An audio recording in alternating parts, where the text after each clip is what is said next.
No vídeo de ontem, a gente falou que a nossa relação com o divino é pautada por um contrato. E como todo contrato, ele precisa estar escrito em algum lugar. Hoje a gente vai ver onde que o contrato está escrito e quais são as implicações disso para a nossa vida. Eu sou Yair Alon e esse é o Zohar Diário.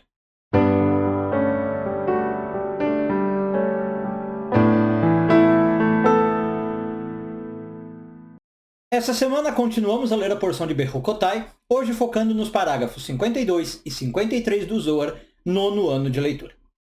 Bom, se a nossa relação com o divino é pautada por um contrato, o Zohar pergunta cadê os termos desse contrato? Onde esse contrato está escrito, até para eu poder recorrer a ele e saber o que eu posso fazer, o que eu não posso fazer, quais são os meus deveres, minhas obrigações, né? Como num contrato comercial, num contrato de casamento.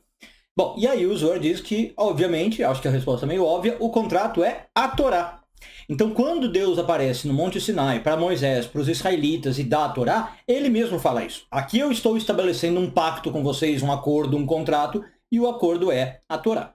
Então o Zohar diz que, como todo contrato também, a Torá tem duas partes que a gente chama em hebraico de Torahot. Literalmente, Torahot são as reprimendas, ou as repreensões. Mas o que o Zohar diz? Que são, na verdade, aquelas partes chatas de um contrato, do tipo, se você não fizer, você está sujeito a alguma punição, alguma multa, alguma pena, né? Então a gente tem duas partes da Torá que falam sobre isso. Uma delas está em Deuteronômio, né, que é justamente o que a gente está conectado, e outra delas está em Levítico. Então são as duas partes que são as cláusulas negativas, como eu falei.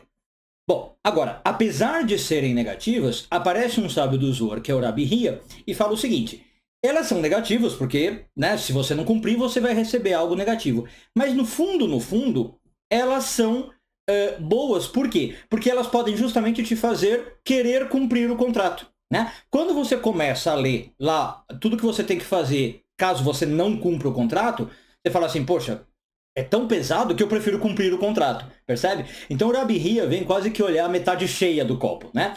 Ele fala assim, é chato ter punição, mas no fundo é pro bem. Não a punição é pro bem, mas serve para te fazer cumprir o contrato.